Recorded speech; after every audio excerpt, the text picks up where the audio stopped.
un instrument d'imagerie infrarouge monté sur le télescope, initialement baptisé Lucifer, puis rebaptisé Lucie, a été utilisé beaucoup plus souvent par les astronomes du Vatican que ne l'indiquent les archives publiques. Et les cibles de ces observations n'étaient pas des galaxies lointaines ou des exoplanètes. Il s'agissait de coordonnées spécifiques situées le long d'une trajectoire orbitale étroite correspondant à la trajectoire projetée de la comète 3I/Atlas. Les courriels divulgués montrent que le personnel de l'Observatoire du Vatican ne désigne pas l'instrument par son acronyme officiel, mais par un code abrégé, la lentille. Une note de service datant de 2011, marquée à usage interne uniquement, décrit la lentille comme l'outil principal pour l'observation nodale et la confirmation du cycle. Une autre, datant de 2016, fait référence à des données de la lentille déclenchant le protocole Sigma avant la date prévue. Le public a été informé que Lucifer était une caméra permettant d'observer les étoiles. La fuite suggère qu'il s'agissait en réalité d'un calendrier permettant d'observer le retour de quelque chose. Le grand télescope binoculaire est situé sur le mont Graham, dans le sud-est de l'Arizona, un site sacré pour les Apaches et controversé depuis sa construction dans les années 1990. Il est exploité par un partenariat international qui comprend l'Université d'Arizona, des institutions allemandes et italiennes, ainsi que le groupe de recherche de l'Observatoire du Vatican.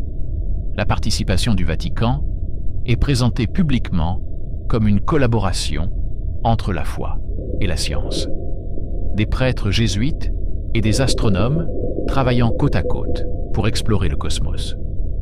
Le télescope lui-même est énorme, 2 miroirs principaux, chacun d'un diamètre de 8,4 mètres, montés sur une seule structure. Il peut capter la lumière des objets les plus faibles et résoudre des détails invisibles pour les instruments plus petits.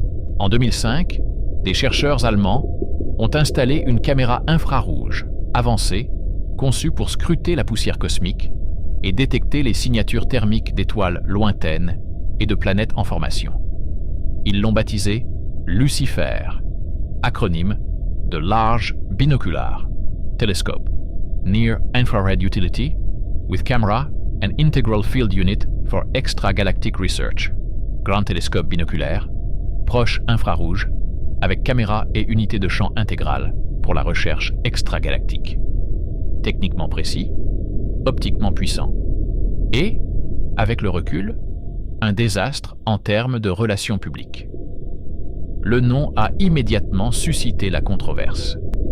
Les forums Internet ont explosé d'allégations selon lesquelles le Vatican utilisait un appareil nommé d'après l'ange déchu pour rechercher des extraterrestres, des planètes cachées ou des signes de l'Apocalypse. Les théories du complot se sont multipliées. Le Vatican a publié des déclarations apaisantes soulignant que Lucifer était un projet allemand et non un instrument du Vatican, et que le nom était simplement un acronyme sans signification théologique. En 2012, cédant à la pression publique, le nom a été officiellement changé en LUCI, en supprimant les dernières lettres, mais en conservant la même fonction. Le tollé s'est calmé. L'instrument a continué à fonctionner. Mais les fichiers divulgués révèlent que le changement de nom n'était que cosmétique. En interne, les astronomes du Vatican continuaient à l'appeler Lens, et son utilisation s'est intensifiée précisément au moment où la controverse sur son nom atteignait son paroxysme. Les registres de programmation montrent une tendance. Entre 2005 et 2010, le temps d'observation du Vatican sur l'UCI était en moyenne de 12 nuits par an, principalement consacrées à des cibles astrophysiques standards, régions de formation stellaire, galaxie proche, naine brune. Après 2010, les demandes ont explosé. Le temps d'observation du Vatican est passé à 35 nuits par an. Et les cibles se sont considérablement réduites. Les ensembles de coordonnées se répétaient d'une session à l'autre, toujours regroupés le long d'un arc spécifique du plan écliptique. Lorsqu'on les recoupe avec les éphémérides modernes, ces coordonnées s'alignent presque parfaitement avec la trajectoire prévue d'Atlas pendant les phases orbitales clés, approche du périhélie, passage nodaux et point où l'objet serait le plus brillant dans l'infrarouge, mais faible ou invisible dans les longueurs d'onde optiques. Un courriel de 2011, envoyé par le père Gabriele Mancini, astronome du Vatican, en poste à l'installation du mont Graham, explique la logique. Les relevés optiques ne détectent pas l'objet pendant la conjonction solaire et lorsqu'il traverse des champs stellaires denses. L'infrarouge permet de voir à travers les deux. Lucie nous offre la seule fenêtre fiable pendant les phases critiques. Nous ne pouvons pas nous permettre de lacunes dans la chronologie. Le destinataire, identifié dans les métadonnées comme étant Mgr Antonio Russo, du siège de l'Observatoire du Vatican à Rome, a répondu « Approuvé. Donnez la priorité aux observations nodales.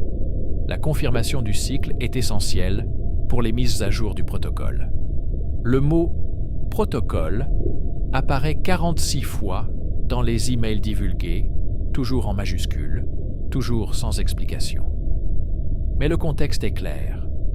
Le Vatican ne se contentait pas d'observer Atlas.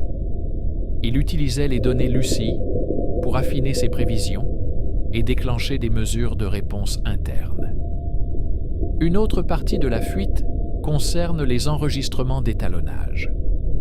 Lucie est conçue pour détecter les faibles émissions infrarouges sur une gamme de longueurs d'onde.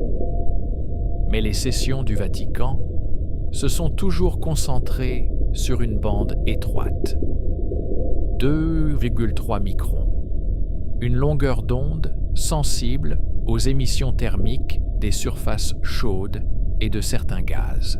Une note technique, datée de 2013, décrit ce choix.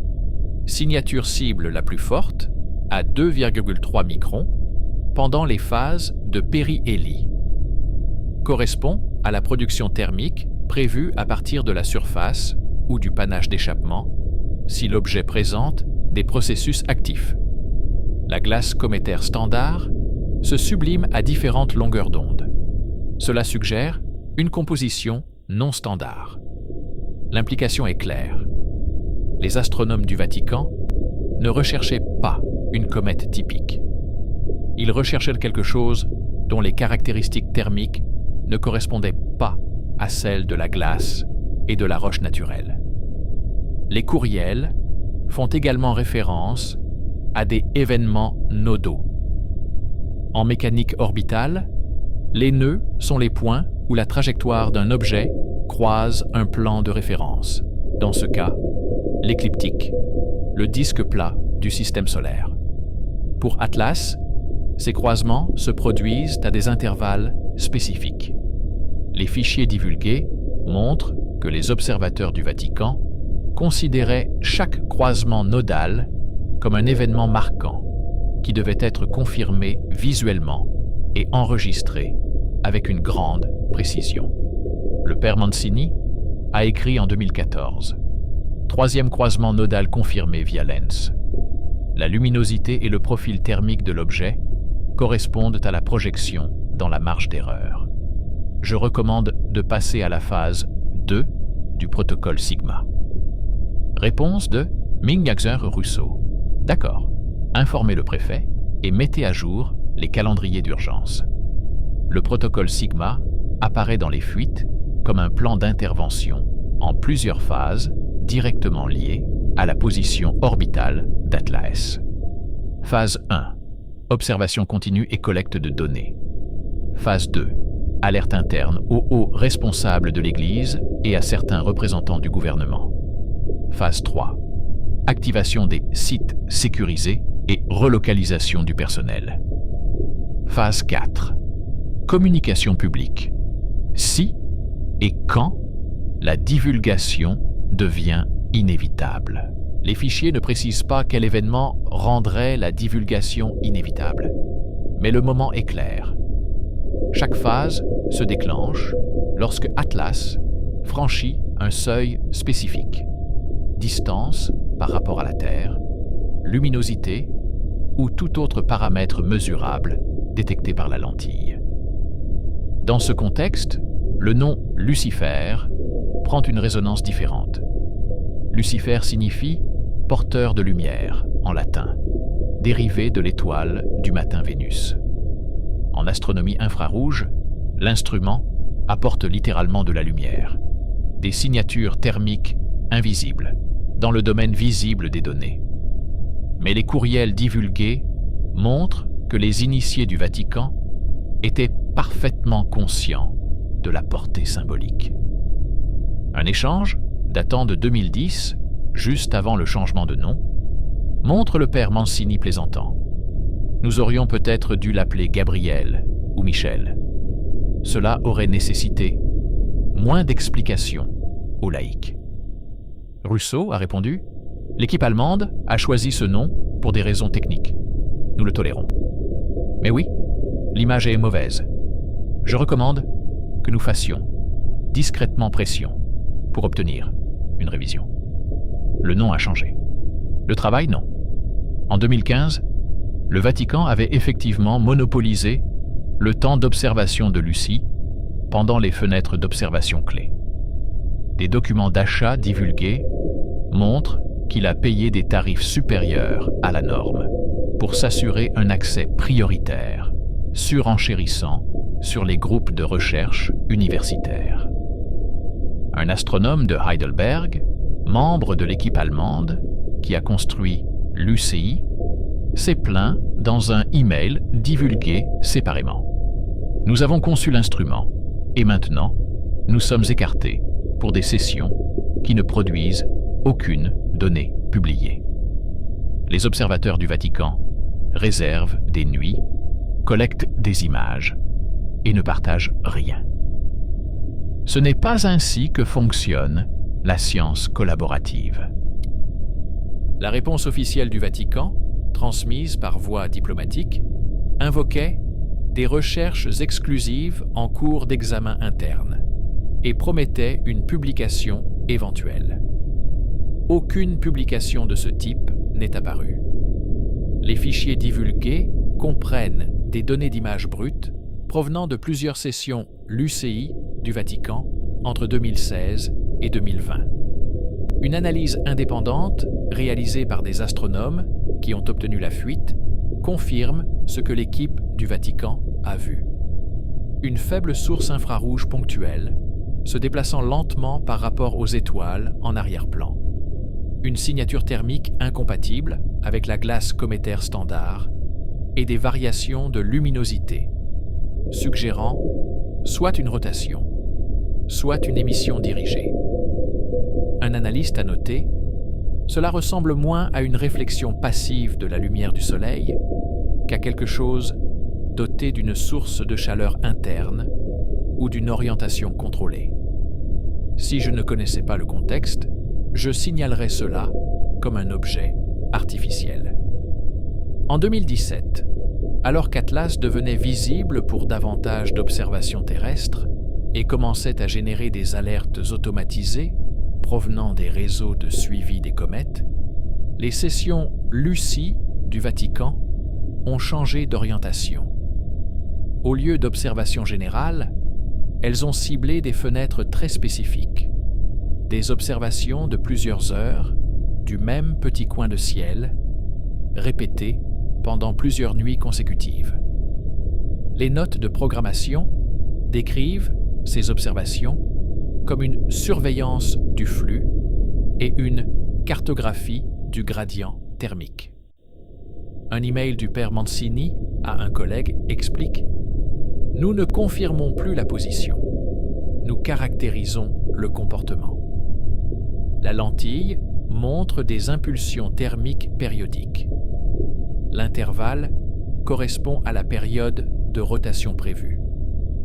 Cela confirme l'hypothèse d'une structure contrôlée. Son collègue, un astrophysicien jésuite à Rome, a répondu « Si cela se confirme, le passage à la phase 3 du protocole Sigma est justifié. Préparez un résumé pour examen par le préfet. » Selon les fragments divulgués, la phase 3 consiste à informer certaines autorités laïques, des gouvernements et des organismes internationaux non nommés, et à commencer des préparatifs discrets dans des sites de refuge désignés. Les permis de construire et les livraisons de fournitures aux propriétés jésuites en Europe et en Amérique, divulguées dans des informations financières distinctes, correspondent presque parfaitement au calendrier des observations LUCI. Chaque pic d'activité de construction suit de quelques mois un passage nodal confirmé ou une détection LUCI significative. La lentille n'était pas seulement un instrument scientifique, c'était un déclencheur, un système d'alerte précoce qui mettait en œuvre des plans plus vastes. Le dernier élément de la première vague de fuite est un fichier vidéo en basse résolution et daté de décembre 2019. Il montre la salle de contrôle LUCI à Mount Graham. À l'écran, une image infrarouge d'une faible traînée. Une voix, identifiée dans les métadonnées comme étant celle du père Mancini, commente « Maximum thermique à 2,3 microns. Portée de l'objet, 4,2 unités astronomiques. Notez la symétrie, point chaud sur le bord avant, distribution non uniforme, compatible avec une émission thermique dirigée ou un panache provenant d'un évent actif. Une autre voie, plus âgée, hors champ. Cela partira pour Rome ce soir. Cryptez le fichier. N'en discutez pas en dehors de cette pièce. » La vidéo s'arrête. 3 mois plus tard, le Vatican a discrètement agrandi son centre de données à Rome et mis à niveau les liaisons de communication cryptées vers le mont Graham. The Lens a continué à observer. Les données ont continué à affluer. Et le cycle s'est poursuivi. Après 2020, le flux de données LUCI vers le Vatican est devenu encore plus restreint. Les chercheurs externes, qui demandaient à partager le temps d'observation, se voyaient opposer des excuses génériques, conflits d'horaires, maintenance des instruments, programme propriétaire. Une équipe universitaire qui avait cofinancé la construction de l'UCI a déposé une plainte officielle auprès du partenariat Large Binocular Telescope en 2021. La plainte soulignait que les sessions du Vatican étaient passées à plus de 60 nuits par an, tandis que la production scientifique, articles publiés, conférences, publications de données, était tombée à presque zéro. Le comité d'examen du partenariat a reconnu le déséquilibre, mais n'a pris aucune mesure. Une note interne du président du comité qui a fuité indique « Les contributions du Vatican au coût d'exploitation sont substantielles et non négociables. Leur programme d'observation est classé comme recherche institutionnelle. Nous n'avons aucune raison de bloquer l'accès. La capacité du Vatican à contrôler l'UCI allait au-delà de la programmation. Des contrats de fournisseurs divulgués montrent qu'ils ont financé des mises à niveau majeures de l'instrument entre 2018 et 2021. Détecteurs améliorés, traitement des données plus rapide, sensibilité thermique accrue. Ces mises à niveau n'ont pas été annoncées publiquement et n'apparaissaient pas dans les rapports standards de l'observatoire.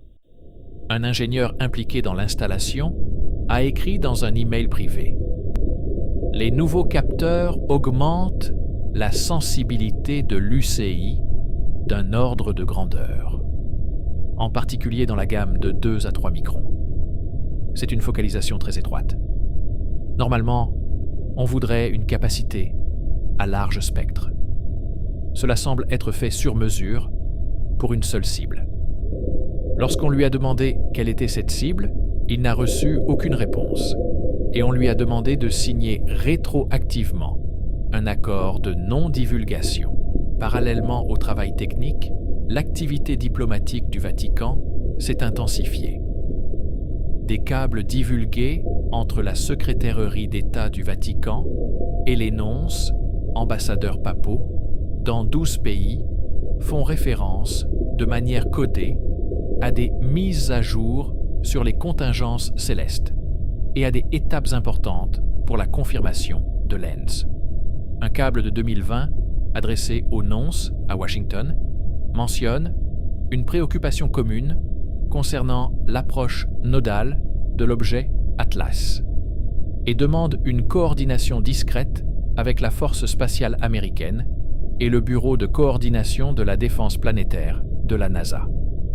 La réponse américaine, également divulguée, était prudente. Nous surveillons Atlas dans le cadre de nos observations routinières des objets proches de la Terre. Évaluation actuelle de la menace. Minimale. Nous sommes favorables au partage des données, mais exigeons la transparence et l'examen par les pairs. Le Vatican n'a jamais donné suite. Les données sont restées confidentielles. Dans le même temps, les activités de construction sur les sites affiliés au Vatican se sont intensifiées, reflétant le calendrier d'observation de l'UCI. Des permis municipaux, divulgués pour un centre de retraite jésuite dans les Alpes suisses, montrent que des travaux d'excavation profonde et de construction renforcée ont commencé en 2020, juste après qu'une session majeure de l'UCI ait confirmé le passage d'Atlas par son deuxième point nodal. Un séminaire situé dans la campagne argentine a reçu des livraisons de denrées alimentaires à longue conservation, de systèmes de purification de l'eau et d'équipements de communication résistants aux radiations en 2021, quelques semaines après qu'une autre anomalie thermique ait été confirmée. Un collège jésuite de Naples a installé un observatoire sur son toit, officiellement destiné à l'enseignement des étudiants, équipé d'instruments capables de suivre des objets dans le plan de l'écliptique. Chaque site a reçu un financement provenant du même fonds fiduciaire du Vatican, utilisé pour les besoins pastoraux extraordinaires.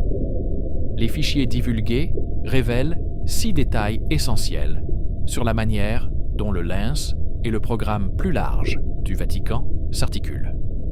Premièrement, l'UCI a été choisi non pas parce qu'il appartenait au Vatican, mais parce qu'il était le seul instrument infrarouge à leur portée, capable de détecter Atlas pendant les phases critiques où les télescopes optiques étaient aveugles.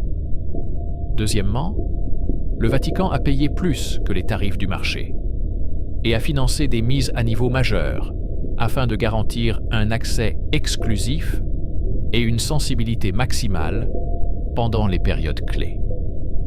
Troisièmement, les données collectées n'ont pas été traitées comme de l'astronomie courante, mais comme des renseignements classifiés et réservés à un petit cercle au sein de la hiérarchie ecclésiastique.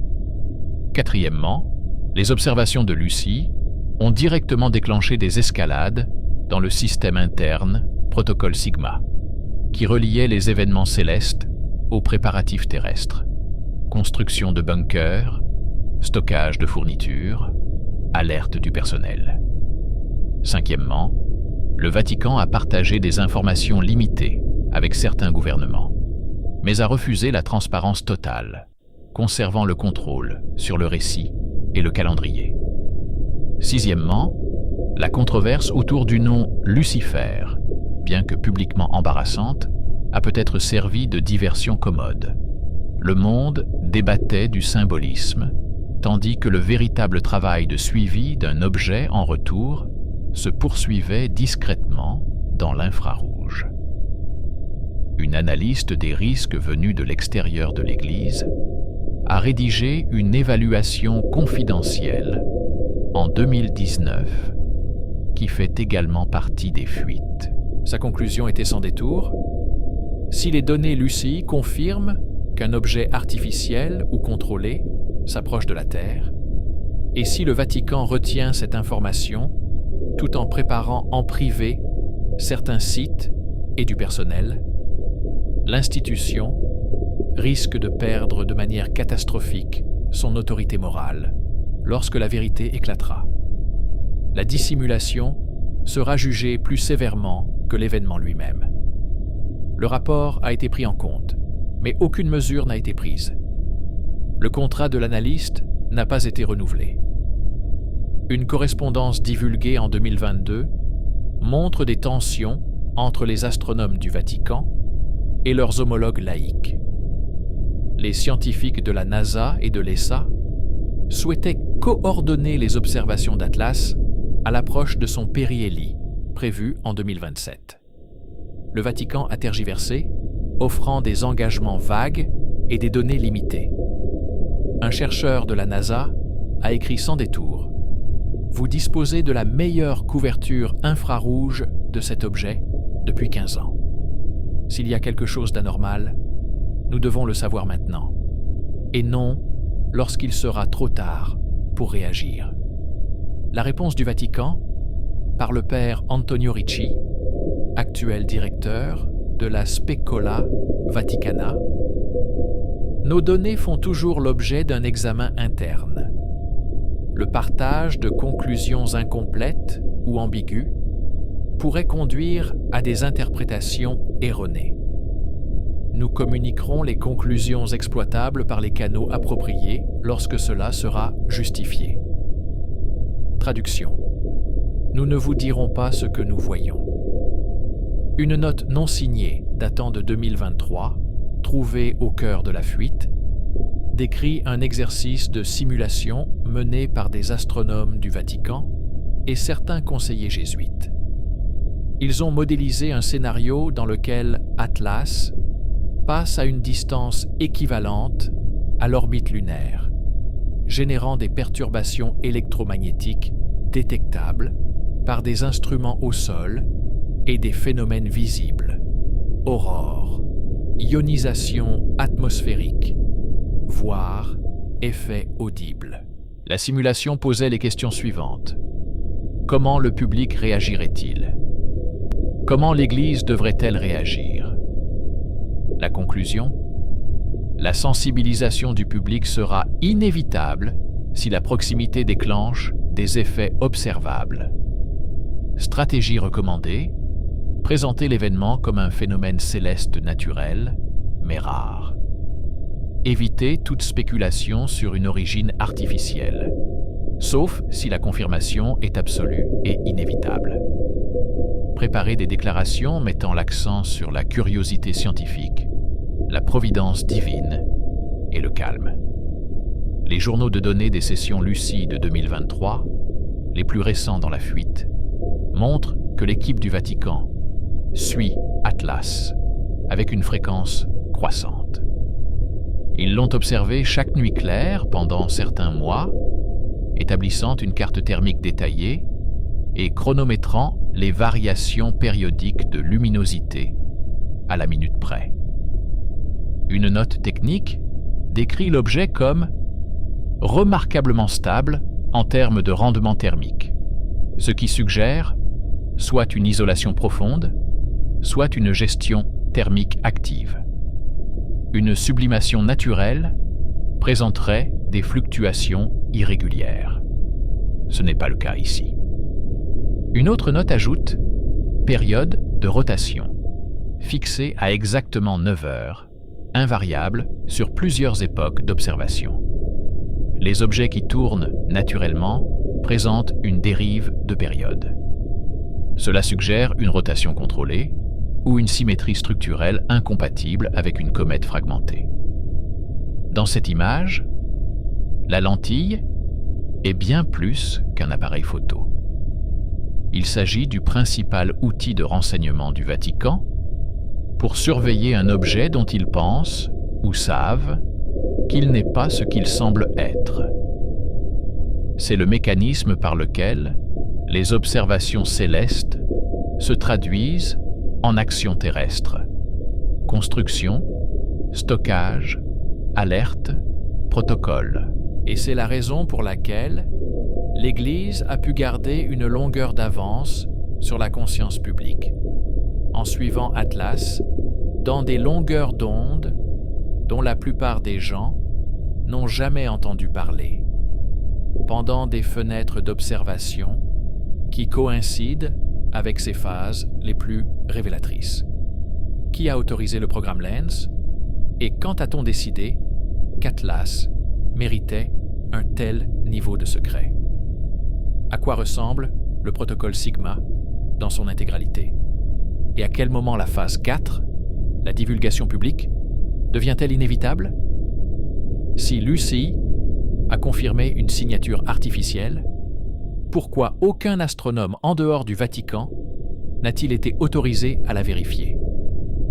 Pourquoi financer des bunkers et des sites sécurisés, à moins que l'approche prévue ne comporte des risques dépassant ceux d'un passage normal de comète?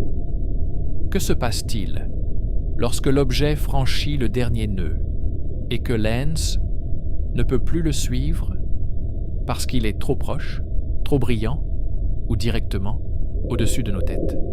La fuite se termine par une seule image, une impression d'une observation Lucie de novembre 2023. La source ponctuelle, infrarouge, est centrée dans le cadre, un point orange pâle sur fond noir. Au bas de l'image, une inscription manuscrite au stylo rouge. Confermato. Phase trait. Confirmé. Phase 3. La lentille a fait son travail. Le cycle a été suivi. Les protocoles ont progressé. Et le Vatican, armé de données que personne d'autre ne possède dans leur intégralité, attend en silence la suite des événements.